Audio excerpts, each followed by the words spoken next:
Welcome to the Recruiter Startup Podcast. I'm here with a long-term fan of the show, Rory Gaston. How are you, sir? Very good, Dilsa. How are you? Very good. I haven't done one of these in a while. I started doing a lot more LinkedIn Lives, selfishly, just to make some more money. Because why does that change how you make money? Because if we bring on one of our clients on a LinkedIn Live, we can advertise it beforehand, get the audience in, and then we can recruit against that. So each podcast, there could be like 4 committed candidates that have spent an hour having a watch of it. They've bought into the founder, and then we repurpose it on these channels. Very clever. I like it. I give away all the good stuff. You do. That's the way to do it. Yeah. You got a taste of working with my wife recently. You survived? I did. Yeah, she definitely wears the trousers in your house. She is one scary lady. And if she doesn't wear them, she tells you what color to wear. So that's definitely. She'd be sorting out that haircut of yours first off. Oh, come on. Right. Okay. Anyway, Rory, where are you from originally? Somewhere. Just outside of Belfast. Just outside of Belfast. How'd you end up in Bristol? I went to uni in Bath, and kind of just, essentially didn't really want to grow up and go to London. So applied for a few jobs in Bristol. Met the guy who's now my business partner, a chap called Jimmy Lloyd. He used to work for another recruitment company called Red Rock Consulting, and basically had one interview with him and decided that that's who I wanted to work with. So that's basically how I ended up in Bristol. Haven't really left since. So what's the story? How long were you working for somebody before you decided to go out on your own? It was about 4 years, roughly speaking. So I kind of joined there, did permanent recruitment, then did contract recruitment as well as permanent. I think I was the first person that did some dual desk there, and then realized that what I wanted to do long term was probably slightly different, a bit of a kind of pivot from what they were doing. So we kind of came up with a construct that allowed me to move on with Jimmy and set up the new organization. And they were a part of that for a long time, and it worked really well. Kind of a nice symbiotic relationship for a while. Nice one. What age were you when you did that? 29, something like that. 28. Yeah, 28. Before kids? Before kids, yeah. So you just were able to commit everything to it all the time? I don't know. I think it's interesting. I think the level you need to commit in a way doesn't really change. I think it's quite hard to change the way that you work and how you work. But maybe the times of day that you do it change as you get kids. For example, last night I wanted to make sure I was home for bedtime. Pretty simple. So I finished a bit early, but then when I got home, I hadn't done all I needed to do for the day. And I can't switch off until I've done everything I need to do. So I had to work a bit later. It also helps with the US clients. So we obviously work with firms in New York and LA and San Francisco, etc. So lots of different time zones to kind of navigate. So working a bit late at night actually helps move me closer to what they're doing, and that works as well. So you recently appointed a non-executive director from outside of recruitment, which it's an interesting way of doing it. Why go with that in that direction rather than somebody who's guided somebody to an exit within our industry? Sure, no problem at all. I think, to be honest with you, as an organization, we're positioning ourselves as more of a solutions provider, technology and change solutions provider, than a pure out and out recruiter. Now, obviously, recruitment's part of our business, but we have 4 different products within the organization, all with their own identity and purpose, and I guess the reason for them is different clients need different things at different stages, and as such, we felt that we would get more benefit from bringing someone from within the industry who give us insight into what clients need and the kind of challenges they're trying to solve or problems they're trying to solve, rather than bringing in someone from a traditional recruitment perspective who's definitely been there and done that, but maybe isn't as aligned to where our business is going in the future. What is it you recruit for? So essentially, the organization hires technology and change people. So that encompasses data and security, as well as infrastructure development and things like that for buy-side financial services institutions, so mainly hedge funds, asset managers, private equity firms. So I'm a PE guy, and I'm like, okay, I want to grow. I need people. You're not just doing traditional recruitment. What are you doing? Like, explain that to me as somebody who doesn't. Sure. Yeah, absolutely. So a PE firm, they will obviously need people, permanent hires. So we'll do that. They may have specific projects that they want delivered end to end. And so we have a product that does that, which comes with its own project management and business analysis team outside of that. We also, PE firms will obviously quite often invest in startups, and those startups will need to scale. So we will work alongside the PE firm to help the new startup build out the whole organization. So putting in place the processes that you need to hire the right kind of teams, to making sure they've got the right EVP, to making sure the recruitment process works, to making sure that there's cultural alignment between the hires and they know what it's like to work in a startup environment. That's a slightly different mentality. So yeah, we still hire people for organizations do specific jobs, but a lot of the work that we do is kind of more project led, and so therefore it's more I guess dictated by the outcomes rather than just finding a person to do a role. So it gets a stranglehold on all the people expenditure from investment down. I think it's more to do with both Jimmy and I never really liked the idea of just transactional recruitment, mainly probably because we're not very good at business development, but we didn't like we don't like the idea of you're there to make one or two hires and you never really interact again. One of the things Donald, the new non-exec, said when he joined was the reason he wanted to work with Saragossa is he could see a marked difference in the way that we work from most of the other firms that he's engaged over the years. And as a result, that's what drives our business. It's to be partners with organizations and come up with solutions that fit their needs, rather than, as I say, just finding specific people to do specific jobs only. So yeah, I think that's a better way of looking at it. It's easy to, at this stage, because you're quite a bit in, to describe all of those different offerings. I'm guessing you didn't just like day one, you're like, here's 4 different offerings. And then you just threw like, this has evolved for a period of time, hasn't it? What advice would you give anybody who's starting off and they want to change the perception and the way things are done? Yeah. So I think where we start off with, and lots of other firms have done this very successfully, is we start off with a niche. There's not lots and lots and lots of firms who work with the types of clients that we work with, delivering technology and change. So that was the first starting point.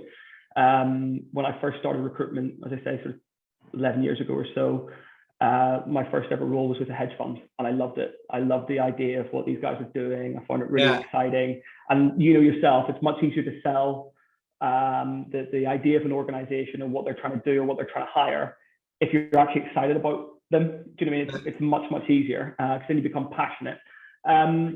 So I think anyone starting out, it's really useful to decide what you want to do, what area you want to work in. I don't think you can be all things to all people. And then in terms of really kind of adding value, it's that desire to, in my opinion anyway, it's that desire to really understand the area you're working in.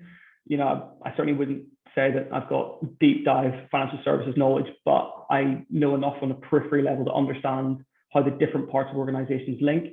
And I think when you are then dealing with clients, no matter what solution you're offering at the end of the day, you aren't just as I say, someone in a transactional nature, you move more towards a trusted advisor. And again, that's something that one of our other very close clients has taught us over the years, that line between transactional service provider and trusted advisor it can be quite a fine one, but if you can get on the right side of that, then you can add long-term value, and it's very beneficial for both sides. On a personal level, just give us a size, the current size of the team. Yeah, so there's 46 full-time employees split between Bristol and London. We also have on-site support teams for some clients globally. So locations like Japan, San Francisco. We have a team in Argentina that actually provide 24/7 IT desktop support service to a couple of clients. So yeah, in terms of people doing the day-to-day job that I do, there's 46 in the UK, but we have global operations providing solutions again to clients outside of that. What is your day-to-day? Like, what does that look like? If I had a perfect day, this may be different than day-to-day. If I had a perfect day, I still really enjoy being involved in everything. So I still really love doing recruitment. I love actually being involved in a search. Unfortunately, I only really have time these days for maybe taking on, one a month or something like that. But that's my favorite thing. I really still enjoy it. So I spend some time doing that. Spend some time, obviously helping. We can all see that the market's changing again, and that's part of the excitement of it. And like you, I've been through some ups and downs. So trying to give the team some advice about how to handle the next few months, next 6 months, next 9 months, that takes up quite a lot of time.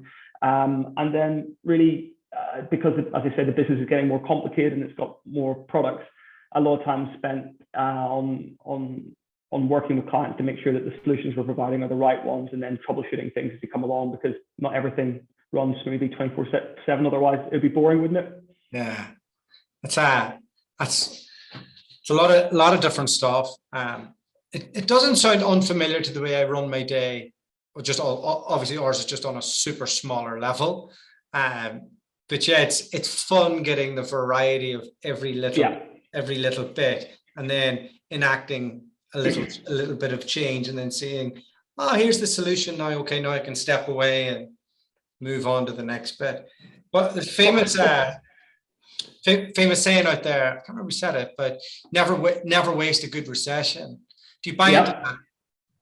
I definitely buy into that. I started recruiting in 2009, and one of the reasons I actually ended up taking that job is I knew I wanted to set up a business at some point. I remember it quite vividly. And I thought, well, what's going to be really difficult right now? Well, I think recruitment's going to be quite difficult. So that's why I decided to do it back in the day. And, I think you know a bit about this, Dualta, but we're looking to open up offices later on this year in Chicago. And one of the things I actually thought at the time was, it'd be quite handy if there was a bit of a tough start to it, because it means everyone going there will have to cut their teeth in a difficult environment. And obviously, as you know, it puts pressure on costs and things like that. So you have to be smart about what you do. And sometimes you can make a bit of a win, office space and other kind of auxiliary costs do come down. So yeah, I do understand that. Obviously, it also does create a lot of anxiety and issues for other parts of the economy and other people and things like that. But I do look at it as something that is useful to go through. Yeah, I paid the money for the lawyer, for everything, to go to the States, and our business is super small. So I was seeing costs go up, and then I realized if there's a dip, how much we'd have to build to break even. And our advisory business is doing quite well, and that's very UK centric. So I was weighing it all up, and I ended up in Gibraltar on a tax grab. I think I've done that kind of detailed analysis yet, Phil. So maybe I should, go back to the drawing board. But you got the economies of scale to make it happen. And also, I think looking at it, like the salaries of recruiters and very average ones who don't have a commercial mindset, they were going through the roof in America. It just didn't make sense. Like none of it made sense. No. And I'm getting messages for people who've gone internal recruitment for 18 months. Now they've lost their job and they're asking me for $160,000 on a base salary. Like, because that's what they're getting paid at Amazon. Yeah, it doesn't really work. it doesn't work like that. Like how like that. Anyway, so when you're going there now, there's a reevaluation. Maybe you'll get a bit of like gratitude from people you're giving a shot to. You're moving over there yourself, firstly, though, right? Yes, yeah. So I'm relocating with my family to Chicago, and we're going to bring a team across as well. We're actually got a little expedition trip in about 9 days' time. So that'll be interesting, just to let everyone in the team kind of see what the city's like, you know, the neighborhoods, the restaurants, the bars, et cetera, et cetera, et cetera, and make sure that it's definitely a move they want to make, because, you know, it's a big uprooting for them. And in terms of our method's always been hire juniors and train them and promote from within. So we reached a milestone last week. We had our first one of our very early on employees, he's probably employee number 10, has now reached director level. Oh, wow. Which is amazing. Genuinely, we're really thrilled for him. He's worked really hard. He's done a brilliant job. He's leading a really good team, and you can see how he's matured. You know, certainly in the last 18 months or so. It's fantastic. And so that creates huge opportunity for him from a future company ownership perspective, and in terms of how the organization grows, his role within the organization will grow. So we're looking to replicate the same model in the US as we have in the UK. And being honest with you, it's really, really worked. We end up with a fantastic team who understand the values that we run the organization by, and how we like to work with clients. And unfortunately, a lot of times, if you hire people with experience, they're more used to that, as I say, that more transactional mindset, that kind of, here for a few placements and gone tomorrow. And that just doesn't work with the types of clients we work with. They value that partnership. It's going to be tricky to get like people at a decent cost, even in graduates or non-graduates in Chicago. Why did you choose Chicago? Is it the financial services hedge fund? Yeah, there's a few reasons. So essentially, Chicago is perfect in terms of location. So it's a couple of hours to New York, where we do a lot of work. It's a couple of hours down to Miami, where we do a lot of work. It's a few hours across to San Francisco and LA, where we do a lot of work. Yeah. We do a lot of work in Chicago itself. It's big in the world of hedge funds and high frequency trading firms. So it's well positioned for that. From a cost perspective, it's not as expensive as New York or LA or San Francisco or anywhere like that. It's getting a lot of like local funding for tech startups. There's actually quite a lot of tech happening there. Good, well-educated workforce. So those are the kind of main reasons. And also, my wife's actually from Chicago, so okay. If I relocated her again and there wasn't some quid pro quo, I think that would have probably ended the wrong way as well. Oh, so that's nice. So you've got she'll have a support network there. Yeah. Awesome.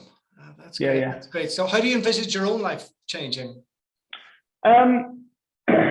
Obviously, I think about this the other day.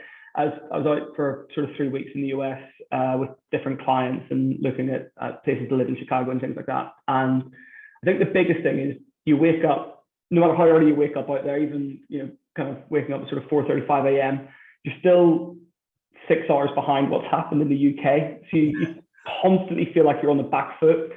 And so I'm sure I'll get used to it, but the first few hours of the morning is quite like anxiety ridden whilst you kind of get on top of your emails, which I have to do, and then you kind of settle into it. It's quite good.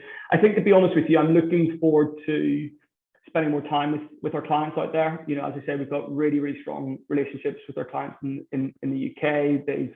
We've got very strong trust, and that's really important to us. But that kind of relationship, whilst it helps having VCs and things like this, nothing can replace that kind of human contact, that face-to-face contact. So looking forward to spending more time with our US clients, and also introducing the products that we have in more depth to them. They maybe have seen some of it, but they haven't seen all of it. So I'm looking forward to kind of spending some time educating them on what else we can do for them as organizations. And from my perspective anyway, and certainly from Jimmy's as well, we just see this as the fact that we are moving more towards a global organization. I'll still be involved in clients in the UK, just like I'm involved in clients in the US. So we don't see a whole lot of change, just apart from I'm working with a team in a different time zone and building up the different offices out there. So different offices, what does the roadmap look like? So starting off with Chicago, the aim right now, and as you know, these things have to be agile. Yeah. Well, we're just talking to the universe. We're going to see if it's going to come absolutely, back. Absolutely. So the high level plan would be ideally Miami, LA, San Fran, and either New York or Austin. That's kind of the 4 to 5 year plan in the US. And as I say, the thing that gives me comfort is we're bringing some of the team from here initially, and we want to empower them to go and open up for future offices in other locations longer term. And I think that's quite exciting. The individual I mentioned, Cameron, who we just recently promoted to director, he actually went and set up the London office. He only had about 18 months experience when he did it, but he was, brave enough to kind of just make that leap. Wow. And it's paid off pretty well for him. So we want to offer that same kind of opportunity to people in the US as well. All right. Well, look, that's us today. This is thanks for your time. Bit of an exciting journey. It's definitely worked out for you. What excites you most about the next period of time? I think it's the opportunity to, I guess, strengthen the different products that we've built for clients. As I mentioned earlier on, recruitment only makes up. Well, this year, recruitment only make up 50% of our business, and I want to see how that's going to evolve over time, and I want to see how that will evolve internationally as well. And I want to see how the landscape changes as the amount of jobs reduce or the amount of budget for spend reduces or whatever kind of area you're looking at. So I think all of that presents opportunities, and it's all exciting. Would you do anything differently? Is there any lessons learned that you've had in the last period of time where you're like, oh, if I had done that earlier, I think maybe.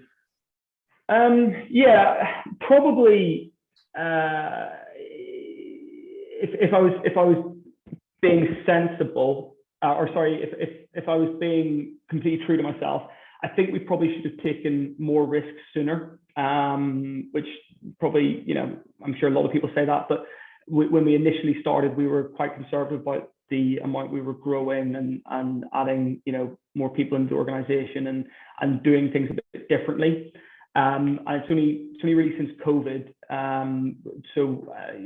One thing you might know about us still is during COVID, we didn't furlough any of the sales team. We didn't, fire loads of juniors like everyone else did. We didn't do any of that. We kept the team, we kept it intact, and we actually kept growing and hiring during COVID. Yeah, I think we placed somebody with you during COVID.